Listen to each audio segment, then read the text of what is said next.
What if I told you that our world is full of misunderstood mysteries and difficult-to-explain phenomena that modern science simply cannot grasp? Mysteries that might hide secrets never meant to be fully understood. Like the grand monuments we see every day, from colossal mountain carvings to historic governmental buildings where millions of people visit every single year. But what if they aren't just historical symbols, and instead they are intricate pieces of something much, much larger? And in your opinion, do near-death experiences indicate the undeniable existence of life after passing away?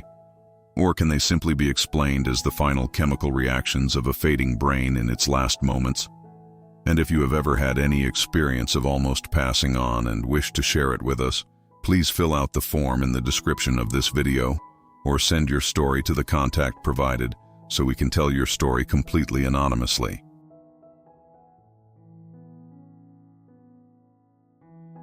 I was gone, no heartbeat, no brain activity, for 7 whole minutes.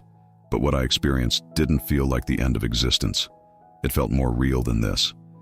The doctor said I had passed away clinically, a complete flatline, no pulse, no response whatsoever. But during those 7 agonizing minutes, I was somewhere else entirely, and what I witnessed there still haunts my waking hours to this very day. Everything went entirely black, but it was not like falling asleep. It was a profound, heavy silence, a complete and total silence that swallowed everything I had ever known. Then, all of a sudden, I became acutely aware. But I wasn't in my physical body anymore. I felt like I was being pulled, slowly, inevitably, into something vast and unknown. At first it was peaceful, incredibly peaceful, perhaps far too peaceful for what was actually happening to me. And then I saw it. It wasn't what people usually describe in their stories. There were no stereotypical beings with wings, no pearly gates of a traditional paradise. It was just a profound presence, watching me, studying me, and it knew absolutely everything about me. I didn't hear spoken words, but I clearly understood a powerful message. It wasn't my time to pass on, but right before I was sent back, it showed me something I simply cannot ever forget. Growing up in a densely populated Midwestern city, my childhood was a deeply complicated and painful labyrinth that set the stage for everything that would eventually unfold. My parents separated when I was incredibly young, a fracturing of my reality that left a permanent scar on my developing mind. My mother eventually remarried, bringing us into a household with a man who already had a large family of his own. Between my biological siblings and his children, there were 8 of us kids crammed into a tiny, suffocating 3-bedroom house. The walls always felt like they were closing in, the air thick with the chaotic energy of too many souls sharing too little space. But the lack of physical space was nothing compared to the emotional darkness that permeated that home. There was an older relative living with us, someone whose presence brought a heavy, deeply unsettling atmosphere into our daily lives. This individual paid an unusual amount of attention to my sister, and the disturbing undercurrents of that dynamic shattered the innocence of my youth long before I was ready to understand the harsh realities of the world. By the time I was merely 4 or 5 years old, I knew far too much about the darker, more mature aspects of human behavior. I was exposed to concepts and situations that no child should ever have to witness or comprehend. It fundamentally changed my entire outlook on existence. Instead of playing with building blocks or running carefree in the backyard, my mind was burdened with an overwhelming, crushing weight of inappropriate knowledge and profound sorrow. I carried a profound sadness with me everywhere I went, a dark cloud that shadowed my every step. When I began attending school, I performed exceptionally well academically. My mind was sharp, but my spirit was incredibly fragile. I was constantly haunted by the agonizing absence of my biological father. I had never truly known him, and to this day he remains a phantom in my life, having passed away without us ever forming a connection. But as a child, all I wanted in the entire universe was for him to come and rescue me. I vividly remember the day in court when he officially signed away his parental rights. I sat there, a small, broken boy, staring at the man who was supposed to protect me, desperately praying that he would suddenly change his mind, scoop me up in his arms, and take me far away from the oppressive, toxic environment I was forced to call home. But he never did. He walked away, and with him went the last fragile remnants of my hope. The profound rejection festered inside me, morphing into a raging, uncontrollable anger. I was perpetually furious at the world, at my circumstances, and at the deeply unfair hand I had been dealt. When I turned 13, I made a conscious, rebellious decision that I was going to take absolute control of my life, even if that meant destroying it in the process. In my fractured teenage mind, 13 equated to adulthood, granting me the right to do whatever I pleased to numb the relentless pain. That was the pivotal moment I began experimenting with illicit substances. I started using heavily and consuming vast quantities of adult beverages to silence the screaming in my head. The intoxication became my only refuge, a dangerous escape hatch from the agonizing reality of my existence. By the time I reached high school, I had spiraled completely out of control. I experimented with virtually every substance I could get my hands on, surrounding myself with individuals who were equally broken and eager to exploit my vulnerabilities. I thought they were my friends, but in truth, we were just a collective of lost souls using each other to facilitate our mutual destruction. The night that would forever alter the trajectory of my soul occurred when I was 19 years old. We were hosting a raucous gathering at a friend's house, an all-day affair fueled by an endless supply of intoxicating beverages and a powerful stereo blasting a rare bootleg album from a legendary rock band. The music thumped through the floorboards, vibrating against my skin. But despite the chaotic energy of the party, I felt an intense, gnawing emptiness. The usual substances simply weren't enough anymore. My tolerance had skyrocketed, and my desire for total oblivion demanded something far more potent. I voiced my dangerous craving to an acquaintance, someone I deeply distrusted but relied upon for connections. He promised to acquire something entirely new and powerful, instructing me to wait for his return as he briefly left the premises. When he came back, he handed me a strange, brown, rock-like substance. He claimed it was a highly potent compound, warning me vehemently not to consume it until he returned from another errand, insisting it required specific preparation. But paranoia and an overwhelming desire for immediate escape clouded my judgment. I was convinced he was trying to manipulate me or hoard the substance for himself. Driven by a reckless, self-destructive impulse, I crushed the dangerous material on the kitchen table and consumed a massive, lethal quantity of it all at once. Almost instantaneously, an intense, terrifying rush violently hijacked my entire nervous system. When my acquaintance returned and saw what I had done, all the color drained from his face. Panic etched into his features as he shouted that I had consumed a fatal dose, that my heart was going to explode, and that I was going to unalive myself. His words barely registered through the deafening roar of my accelerating pulse. My heart began to pound with a violent, erratic ferocity, hammering against my ribs like a caged animal desperately trying to break free. The room began to spin, the edges of my vision blurring into a chaotic swirl of colors and shadows. Desperate for oxygen, for any semblance of grounding, I stumbled blindly out the front door and onto the porch. The cool night air hit my face, but it offered no relief. My legs turned to absolute liquid beneath me, refusing to support my weight. I collapsed onto the porch, struggling to maintain consciousness, but the violent trembling in my limbs forced me to drag myself down into the damp grass of the front lawn. I lay there, gripping the blades of grass with white-knuckled desperation, feeling as though the very earth was trying to violently eject me into the dark void above. I knew, with a terrifying, absolute certainty, that if I let go, I would never, ever come back. The very next thing I remember, the agonizing panic had completely vanished. I found myself back inside the house, comfortably seated in a large, plush reclining chair in the living room. The transition made no logical sense. I could only assume my panicked friends had dragged my unconscious body indoors to hide me from the authorities. The blaring music of the bootleg album was still playing, but then, inexplicably, it abruptly stopped. The room fell into an eerie, heavy silence, but it wasn't quiet for long. I began to hear sounds, strange, resonant tones, emanating from deep within my own physical form. It was as if every major organ in my body, my heart, my lungs, my stomach, my glands was singing a distinct vibrating musical note as it systematically shut down. It was a hauntingly beautiful, tragic symphony of biological failure. I sat there in a state of detached fascination, listening as the tones harmonized into a magnificent chord before slowly, one by one, fading into absolute nothingness. I knew, without a shadow of a doubt, that as each tone vanished, an essential part of my physical life force was permanently extinguishing. As the final resonant note faded into silence, a cold realization washed over me. Suddenly, the deafening rock music returned, blasting through the massive stereo system with an aggressive, piercing intensity that felt like a physical assault. The volume was agonizing, slicing right through the core of my being. Desperate to stop the auditory torture, I stood up from the recliner and rushed toward the stereo. I reached out to grab the thick power cord, fully intending to rip it from the electrical socket. But as my fingers closed around the thick rubber wire, an impossible reality struck me. I felt absolutely nothing.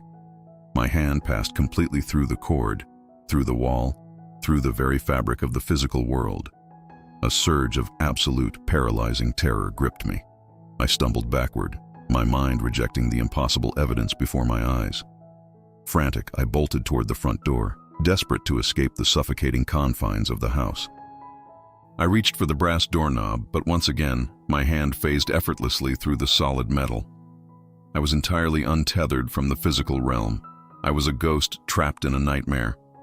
Panic, raw and unfiltered, consumed every fiber of my consciousness. I frantically searched the house for my friends, needing someone, anyone, to acknowledge my existence, to anchor me back to reality. But the house felt agonizingly empty. I tried to hide in the small bathroom, hoping the enclosed space would offer some semblance of security, but the oppressive volume of the music continued to hunt me down, penetrating the walls with relentless force. Desperate and disoriented, I stumbled out of the bathroom and began making my way down the long, narrow hallway back toward the family room. Moving had become incredibly difficult. The mechanics of walking felt foreign, as if the gravity holding me down was fluctuating wildly. I fell to my knees, practically crawling the remaining distance. As I dragged myself around the corner and peered into the dimly lit family room, the universe completely shattered. There, sitting motionless in the large reclining chair, was my own physical body. My head was slumped to the side, my eyes closed in an unnatural stillness. I looked exactly like a discarded, empty shell. The sheer, incomprehensible horror of staring at my own lifeless face from a completely separate vantage point paralyzed me. The paradox of the situation was violently overwhelming. How could I be standing here, looking at myself over there? The impossible geometry of my existence fractured my mind. I had never experienced such a profound, soul-crushing level of sheer terror in my entire life. I was entirely alone, trapped in a terrifying state of non-existence, with no concept of how to fix it or where to go. In that moment of absolute devastating despair, a memory from my childhood surfaced. During my brief, mandatory stint in a parochial middle school, I had been taught the concept of prayer. I had never particularly resonated with the rigid dogmas or the punitive teachings of the institution, but the fundamental idea of calling out into the darkness for help had always appealed to some desperate part of my soul. With nothing left to lose, I closed my spiritual eyes and screamed out to the universe. I prayed to God with a raw, unvarnished honesty I had never before possessed. I mentally shouted, "Please look, I am completely lost. I need help right now." I have absolutely no idea what to do. Almost instantly, the heavy, oppressive atmosphere of the room shifted. A profound, radiating presence manifested beside me. I turned and saw a magnificent being standing there, illuminated by a breathtaking, swirling aura of vibrant, impossible colors that I had never seen before on Earth. The entity possessed a vaguely human silhouette, with soft, cascading, curly hair and a gentle, incredibly welcoming demeanor. He was slightly taller than my spiritual form, and as I looked down, I realized his feet did not touch the floor. They simply dissolved into the ambient air, tethering him to a realm completely outside of physical gravity. The sheer intensity of the terror that had been suffocating me instantly evaporated, replaced by a warm, overwhelming wave of absolute peace and profound comfort. I felt an immediate intrinsic connection to this radiant being, a deep-seated trust that bypassed all logic. We began to communicate, but not through spoken words. Our thoughts simply intertwined, a seamless, instantaneous exchange of concepts and emotions directly from mind to mind. He offered me a name, a complex vibration of sound and feeling that my limited consciousness could not begin to replicate or remember, and he gave me a spiritual designation in return. Finding the cosmic language too profound to grasp, I simply decided, in my very human way, that I would call him my guide, and he would continue to address me by my given name. Seeking clarity, I mentally projected my most pressing question. Who exactly are you, and where did you come from? His response resonated with a gentle, encompassing warmth. He told me that he worked in service to the ultimate source of creation. Still clinging to the rigid teachings of my youth, I asked, "Are you God?" A feeling of gentle amusement washed over me from his end. He clarified that he was not the creator, and further explained that my human understanding of the divine was fundamentally flawed. He assured me he was here solely to assist me, and gently asked what I wanted to do next. My immediate panicked response was simply to get as far away from that suffocating house as possible. The very second the intention formed in my mind, the suffocating walls of the living room vanished. There was no walking toward the door, no physical exertion whatsoever. We simply transitioned, and suddenly we were standing outside in the cool, quiet space of the driveway. The instantaneous shift in reality was staggering, but my guide remained a calming, solid presence. As we stood there, my inherent human skepticism briefly flared. I asked him how I could truly trust that he was who he claimed to be. His response was a profound, deeply intimate revelation. He explained that he had been standing beside me for every single second of my entire existence. To prove it, he began to effortlessly project vivid, forgotten memories directly into my consciousness. He showed me the exact, terrifying moments with the inappropriate relative in my childhood home. He showed me the profound, crushing sorrow I felt in the courtroom when my father abandoned me.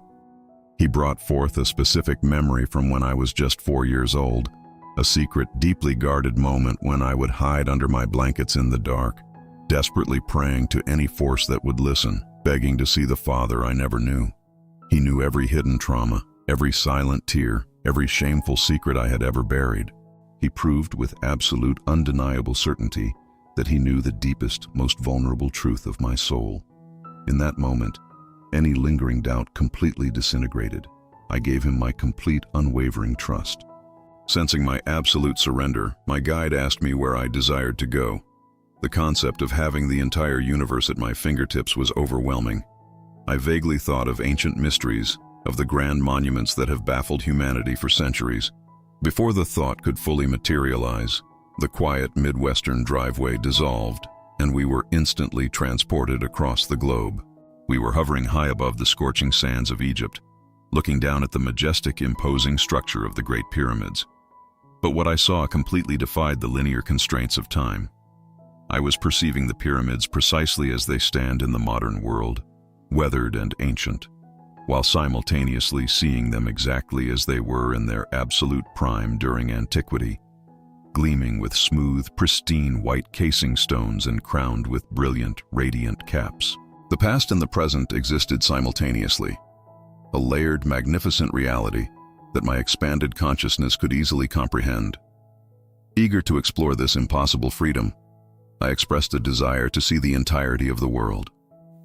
We instantly took flight, soaring through the atmosphere at an incomprehensible speed that caused absolutely no physical strain. We flew over the vast, dark expanse of the Pacific Ocean, sweeping across the Indian Ocean, hovering over densely populated regions of India and countless other nations. As we traveled, I began to see the world not just as land masses and water, but as a vibrant, interconnected web of radiant energy. Every single country, every region, emanated a distinct, powerful aura of color and vibration. The majestic, varied hues blended and clashed across the borders of the continents.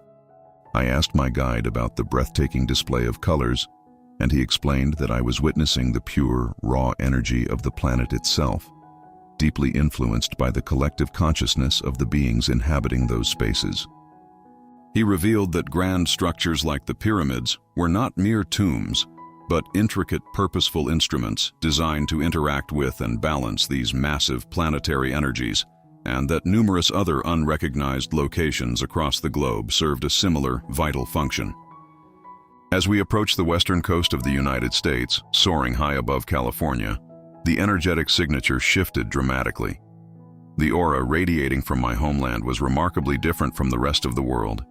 It was a chaotic, intense, and incredibly wild vibration, a turbulent storm of energetic frequencies that felt deeply unsettling compared to the harmonious hum of other regions. As we descended closer to the sprawling, brightly lit metropolitan areas, my newly awakened spiritual vision revealed another hidden layer of reality. Navigating through the dense, energetic smog of the cities, I could clearly see numerous wandering entities, translucent, roaming spirits, moving through the physical world, completely undetected by the living population. My guide gently explained that these were souls who had passed on from their physical forms, but had not yet transitioned to their next phase of existence. Among them, I also observed magnificent, radiant beings, similar in nature to my guide, purposefully moving through the chaos, actively assisting and guiding the lost spirits and the living alike. Overwhelmed by the fragmented beauty and chaos, I asked to see the entire planetary energy grid at once. In the blink of an eye, we were positioned far out in the silent void of space, hovering near the desolate, cratered surface of the moon. Looking back at Earth was an experience of unimaginable, heartbreaking beauty. The planet was not just a blue marble. It was a glowing, pulsating sphere of exaggerated, luminous colors, alive with a complex, swirling aura. But more profoundly, it was singing. The entire planet was emitting a deep, resonant, harmonic symphony of tones, precisely matching the beautiful, agonizing frequencies that had emanated from my own failing organs just moments before my departure. The realization struck me with profound clarity. I was intimately, intrinsically connected to the very life force of the planet. My energy was its energy. As I marveled at the breathtaking view, a wave of profound sorrow washed over me. I could see the dark, festering blemishes in the planet's aura, the direct energetic consequences of humanity's destructive actions. I could see how our negativity, our wars, our pollution, and our lack of love were actively poisoning the natural, divine energy of the world. I felt a deep, agonizing concern for the future of the planet and the billions of oblivious souls dwelling upon it. Yet, amidst the sorrow, I felt incredibly, profoundly honored. I, a broken, angry teenager from a broken home, was being granted a cosmic perspective that very few ever witness. For the first time in my entire existence, I felt a genuine sense of absolute, undeniable worth. Craving further cosmic understanding, I looked out into the vast, glittering expanse of the cosmos and asked to explore the distant stars. My guide agreed, and we propelled ourselves deep into the unimaginable depths of the solar system at speeds that defied all laws of physics. We zipped past the massive, silent planets of our neighborhood, and to my absolute astonishment, I witnessed that each celestial body possessed its own unique, radiant, energetic aura, similar to Earth's but distinctly purposeful. Furthermore, my expanded vision allowed me to perceive massive, incredibly intricate spiritual cities existing within the energetic fields of these planets, teeming with countless souls engaged in profound existence. My guide explained that each planet served as a highly specific, thematic school for spiritual evolution, dedicated to teaching souls complex universal concepts like the true nature of love, the devastating consequences of conflict, and the intricate balances of creation. We eventually approached a staggering cosmic phenomenon. From a distance, it appeared as a brilliant, shining star, but as we drew incredibly close, it revealed itself to be a massive, terrifyingly beautiful vortex, a swirling black hole churning with incomprehensible power. At its very center, there was a core of deep, brilliant, pulsing blue energy. The sheer magnitude of the location called to my soul, and I expressed an intense, burning desire to enter the blue core, feeling a strange sense that I could find a permanent, peaceful home within its depths. But my guide gently intervened, projecting a firm but loving restriction. He informed me with absolute certainty that my spiritual development was far too immature to survive the profound, transformative intensity of that specific realm. Humbled by my limitations, my mind turned toward the ultimate question that had plagued humanity since the dawn of consciousness. I asked my radiant guide, "What exactly is God? What is the true nature of the Creator?" His response completely shattered the rigid, fear-based dogmas I had been taught as a child. He explained that God is not a singular, judgmental being sitting on a distant throne, handing out punishments and rewards. Instead, God is the fundamental underlying energy of all existence. God is literally in everything: the people, the planets, the infinite expanse of space, every single object, and every single soul. God is the pure, vibrating essence of unconditional love that binds the entire universe together. This profound revelation resonated deeply within my core. It made perfect sense, especially after witnessing the interconnected web of radiant energy that permeated the Earth and the cosmos. Following this profound shift in understanding, I tentatively asked about Jesus. Immediately, my guide explained that Jesus is a magnificent, highly evolved master of profound spiritual compassion, one of several grand spiritual masters whose primary purpose is to assist humanity in its continuous evolution. Because my earthly upbringing had familiarized me with his specific energy, he chose to manifest before me. In a fleeting, breathtaking moment, his presence appeared. His features strongly resembled the traditional depictions I had seen in my parochial youth, exuding an aura of absolute, unparalleled kindness. But the physical form held for only a fraction of a second before dissolving into an expansive, blindingly beautiful sphere of pure, radiating white light. The light completely enveloped me, pulling me into its center until I felt as though I was existing entirely within his divine consciousness. He instantly absorbed every agonizing emotion I had felt while looking at the damaged earth, perfectly understanding my deep sorrow for humanity's destructive nature. He communicated a single, immensely powerful directive directly into the deepest core of my being. Tell everyone to love one another, and absolutely all will be well. As his magnificent presence gently faded, the cosmos expanded before my eyes. I could see the entire alignment of the planets stretching out into the infinite distance, their colorful auras blazing against the darkness. I could hear the combined, magnificent symphony of their distinct planetary tones harmonizing into a single, perfect chord of universal creation. It was the exact same beautiful frequency that had resonated from my physical body. I realized with absolute clarity that we are all fundamentally made of the exact same divine vibration. The perfection of the moment was overwhelming. There was absolutely nothing wrong, nothing out of place. Deep within my soul, I knew that this pure, harmonious state was the true, intended nature of all existence. Our journey then transitioned to a realm that felt simultaneously alien and deeply familiar. We arrived at a breathtaking location suspended within ethereal, radiant clouds, home to an impossibly grand spiritual city. As we descended, the brilliant architecture came into focus. To my left stood a structure resembling a massive, beautifully crafted earthly estate, reminiscent of grand architecture found in wealthy physical neighborhoods. To my right stretched an incredibly massive, brilliant white building that seemed to extend endlessly into the horizon, elegantly framed with dark, rich wooden accents around its countless windows. We approached the smaller estate first, effortlessly gliding up a set of stairs that, paradoxically, I felt I could physically touch despite my spiritual form. We moved through a series of immaculate rooms, encountering 4 distinct, highly evolved spirits. The atmosphere grew instantly tense. These beings radiated a profound sense of protective concern. They were acutely aware that a soul in my current state of development, deeply stained by earthly chaos, did not belong in their pristine realm. Acknowledging their rightful concern, my guide gently led me away from the estate and toward the colossal, imposing building next door. We approached a set of towering double doors. My guide opened them, revealing a grand, solemn foyer. To the left sat a simple wooden bench, and to the right stood another set of ornate doors adorned with heavy gold fixtures. My guide instructed me to sit on the bench, projecting a deep, comforting reassurance. He told me he had to enter the chamber alone first, urging me to remain perfectly calm and assuring me that everything would ultimately be fine. After a brief period of solitary reflection, he emerged from the chamber. The gravity of the moment was palpable. He informed me it was my turn to enter. But before I crossed the threshold, he imparted two absolute critical instructions. I must not succumb to fear, and I must be completely brutally honest. I was absolutely forbidden to lie.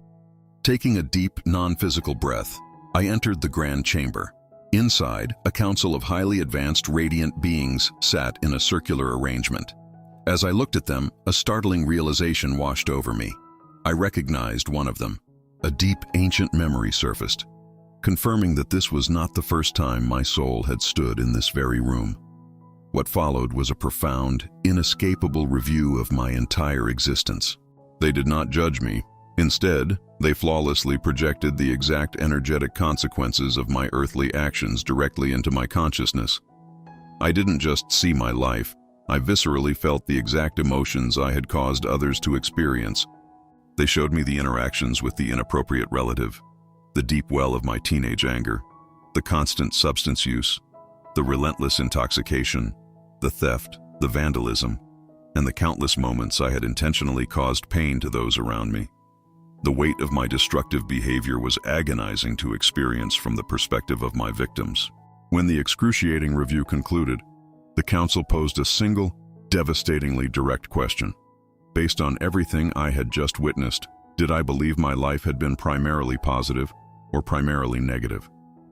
The urge to lie, to defend my actions by blaming my traumatic childhood, was overwhelming. I was terrified of their judgment, but the stern warning of my guide echoed in my mind. With a heavy, sorrowful heart, I confessed the absolute truth. I admitted that my existence had been overwhelmingly negative. They then presented me with a monumental choice. I had to decide whether I wanted to remain in this magnificent spiritual realm or return to the chaotic misery of my physical life. Driven by a desperate desire to escape the pain of Earth, I immediately declared that I wanted to stay. The council's reaction was swift and firm. They insisted I was making a rash decision, urging me to deeply contemplate the consequences. I stubbornly argued with these grand beings, a foolish display of my lingering earthly arrogance. In response to my defiance, I was abruptly, forcefully removed from the chamber and deposited into an incredibly beautiful, serene garden located outside the grand building. I sat alone on a smooth, white stone bench in the garden, surrounded by an atmosphere of absolute, unconditional peace. My mind raced. The feeling of belonging in this realm was intoxicating. I desperately wanted to stay, to permanently shed the burdens of my broken human life. As I sat wallowing in my desires, my guide appeared and sat beside me on the pristine stone. He gently asked what I had finally decided. I reiterated my desperate wish to remain. He looked at me with profound, loving sadness and delivered a hard, necessary truth. He explained that if I chose to stay now, without having learned how to properly manage my own energetic frequency and emotional state on Earth, I would ultimately fail to fulfill my soul's true purpose. He made it clear that my inability to control my anger, my reliance on destructive coping mechanisms, and my reckless disregard for consequence meant I was entirely unequipped to exist permanently in a realm built on pure, positive intention. We conversed at length, delving into the deep mechanics of the soul. Slowly, the profound wisdom of his words penetrated my stubbornness. With a heavy heart, I finally agreed to return to the physical world to complete my necessary spiritual education. My guide expressed profound approval of my difficult choice. He then led me to the banks of a gently flowing, radiant river within the spiritual landscape. He explained that this was the river of forgetfulness.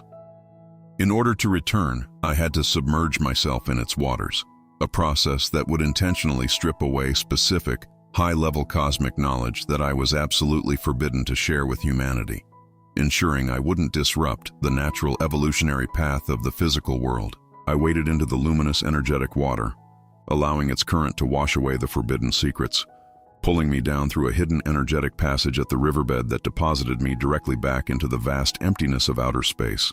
As I emerged into the cosmic void, a brilliant, glittering trail of light materialized before me, a cosmic breadcrumb trail leading me back to my specific point of origin. I followed the shimmering path completely alone, a solitary spark traveling back to the heavy gravity of Earth. When I finally arrived back at the familiar property in the Midwestern suburbs, I paused by the front gate.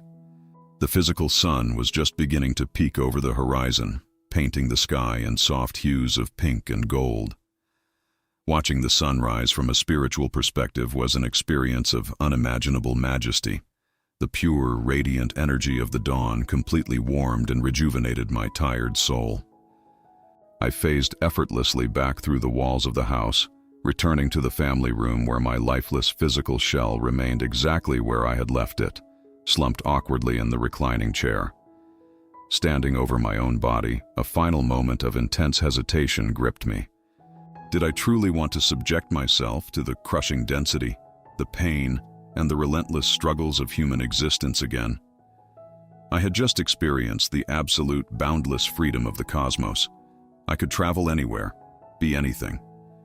But a deeper cosmic understanding anchored my resolve.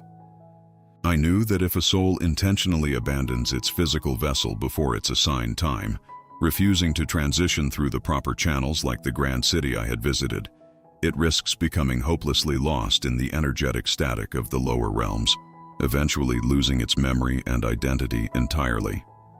I was also acutely aware of the dark, predatory spirits that roamed the earthly plane, entities that would gladly prey upon a lost, untethered soul. The sheer terror of that potential fate outweighed my reluctance.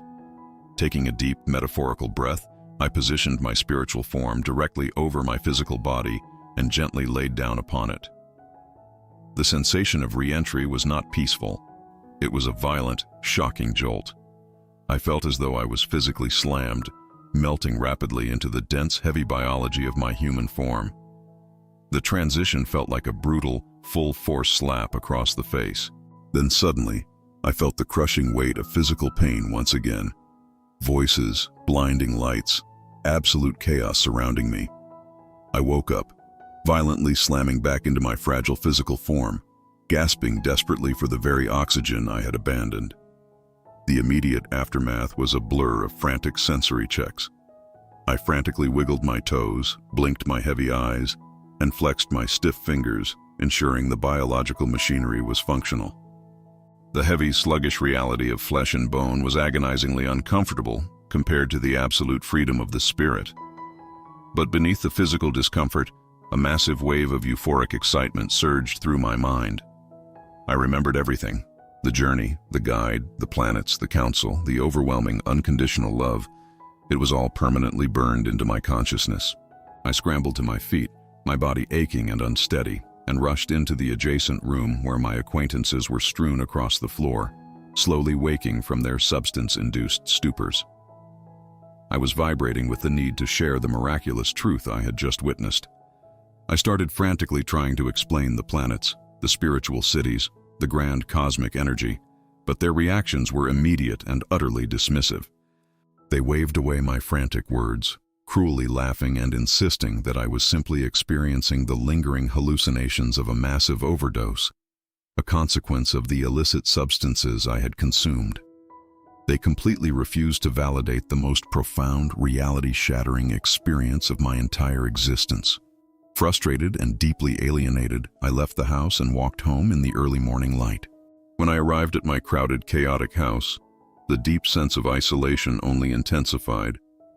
I tried to sleep, but my mind was ablaze with cosmic frequencies. When my mother finally woke, I desperately attempted to confide in her, hoping for a shred of maternal comfort or understanding. Her response was a cold, devastating shutdown. She explicitly stated she absolutely did not want to hear a single word about it. Over the next several days, I sought out every person I considered a friend, desperately trying to articulate the magnificent truth of the universe. But every single attempt was met with blank stares, awkward subject changes, or outright mockery. People simply lacked the capacity or the willingness to comprehend a reality so vastly outside their narrow physical paradigm. The profound rejection drove me into a state of deep, protective hibernation. For 2 solid weeks, I refused to leave the house, isolating myself entirely from the toxic influences and the willfully ignorant people who populated my old life. I sat in silence, meticulously processing the monumental lessons I had been taught. I knew, with an unshakable absolute certainty deep within the very core of my soul, that what I had experienced was completely real. It was the absolute, undeniable truth of existence, far more real than the walls of my bedroom. Realizing I could not continue living in the toxic environment that had nearly destroyed me, I made drastic, immediate changes. I secured the simplest, most menial employment I could find, washing dishes at a local fast food establishment, simply to ground myself in a routine and save money. Eventually, I secured a slightly better position at a manufacturing shop, but the heavy, oppressive energy of my hometown remained a constant, suffocating weight. I knew I had to completely sever ties with my past. Driven by a newfound respect for the planet's natural energetic fields, I packed up my meager belongings and relocated to a stunning mountainous region in the northwest. The towering, majestic peaks there possessed a pure, powerful, and incredibly healing energetic signature. Simply being in their presence, absorbing their ancient grounded vibration, helped to heal the lingering wounds of my traumatic youth. My entire approach to existence fundamentally shifted. I committed myself to a life of quiet positivity. Even while performing menial labor, like washing dishes at a massive lodge near the national parks, I consciously radiated the unconditional love I had been shown. I treated everyone, especially the foreign exchange workers I was tasked with training, with profound patience and genuine kindness. My life now is incredibly simple, but it is deeply, profoundly fulfilling. I firmly believe I was sent back with these memories for a highly specific purpose: to serve as a quiet, living testament to the truth of the cosmos. I was sent back to share the absolute necessity of treating each other with profound compassion, and to warn humanity of the severe, energetic consequences our negativity inflicts upon the delicate aura of our beautiful planet. The ultimate goal of human existence is to consciously choose kindness as our default reaction to every situation. If we actively cultivate positive intentions and radiate love, we align ourselves with the divine frequency of the grand spiritual cities, ensuring that when our physical time finally concludes, our souls will be welcomed into realms of unimaginable beauty and peace. Because what I saw in those 7 minutes, I have started seeing it again, even now in my everyday life. The profound lessons I brought back with me completely shattered my previous understanding of existence, teaching me that every single action, every intention, and every moment of kindness echoes into eternity, urging all of us to rethink how we live, how we treat one another, and how these divine reflections can truly make us better, more compassionate human beings in a world that desperately needs light. And this raises one final question: what else is still hidden, hiding right in plain sight, waiting for us to finally open our eyes and see the truth? Regardless of what you might believe, these profound transformations remind us of the incredible importance of love and empathy for every soul on this planet. So please leave a comment down below with your thoughts on everything you have heard today. Tell us how this story impacted you, and do not forget to subscribe to the channel for more incredible experiences that challenge the boundaries of reality.